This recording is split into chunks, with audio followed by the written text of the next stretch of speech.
Hi, it's Wendy Hernandez with Command the Courtroom. I had one heck of a weekend, and as a result of having a crazy weekend, I had to stay home from work yesterday, Monday. And I'm back in the office today, but I have to say that I'm still feeling pretty exhausted from this past weekend. And let me tell you what happened.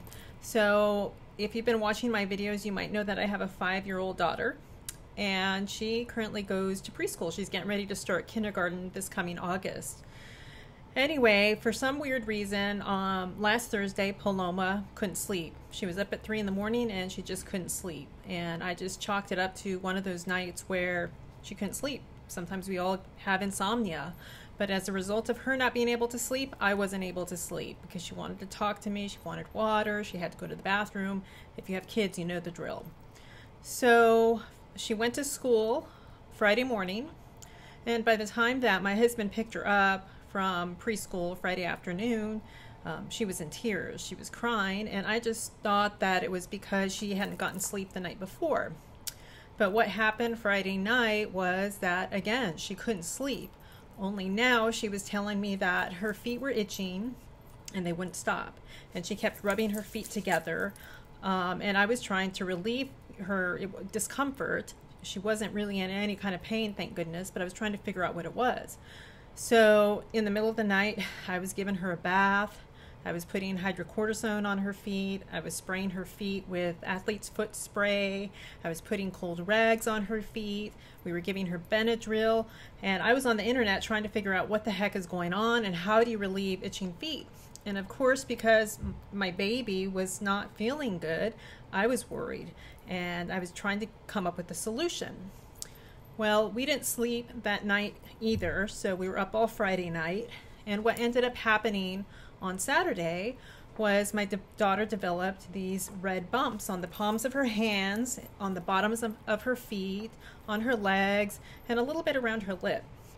So my husband did some more research, and what he found out was that she had a case of hand, foot, mouth disease, which is common in preschoolers. And really it's not anything that serious. It's viral, but it just kind of has to run its course, and that children may experience a fever at the beginning, and that's when it's most contagious. But then after they develop the bumps really need to heal, and they can go back to school, and that's the way it is, not a big deal. Meanwhile, I had been up all night Friday, worried sick about her. She was really not in good spirits Saturday, so I was worried about her, but we knew what it was, so it was a little better.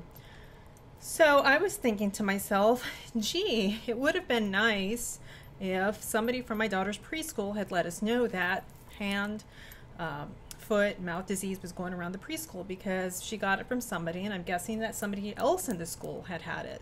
And who knows, maybe that person's parents or the kids who had had it in the school hadn't let the school know, so maybe it wasn't the school's fault.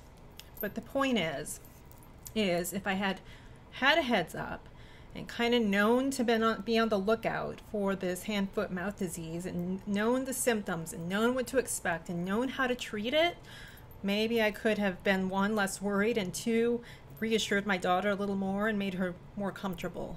But as a result, I was kind of grabbing at straws, reaching for straws, trying anything that worked, to the point that I was spraying athlete's foot spray on my poor daughter. And she really had no clue what was going on. So really, this does relate to your family case or your custody case. Why? Well, because when you are in the middle of a family law case, you need to make it your business to get informed so you can get a heads up about what is about to happen. And if you don't make it your business, then you really can get blindsided, and you can find yourself grasping for straws at the last minute, or trying to cram for a hearing the night before or even the week before. The time to get ready in your case is really early on, when you know that there's a problem and somebody's going to file in court, or right when somebody files in court. And a lot of people think, oh, I have the time, I can wait, the hearing's not for 3 or 4 months, and then before they know it, it's a week before the hearing or 3 days before the hearing, and oftentimes that can be too late. So this is kind of a public service announcement for you. If you have a family law case, start getting ready as soon as possible. Do your studying along the way. Do your research along the way as early as possible. Start gathering your evidence early on. Start disclosing your evidence to the other side early on. Start planning what witnesses are going to testify on your behalf early on and disclose those witnesses to the other side. Know what your game plan is. Understand what the best interest factors are and how they apply to your case if you have a custody case. By doing a little bit along the way, you're going to help yourself feel more comfortable and get more prepared and not feel so blindsided once it's time to head into court. So I hope this little lesson helped you and that you can learn from my experience with hand-foot disease. It's not something that I have ever been through before. Paloma's my only daughter, and I wish I had been prepared. I wish I had known the symptoms and known what to expect.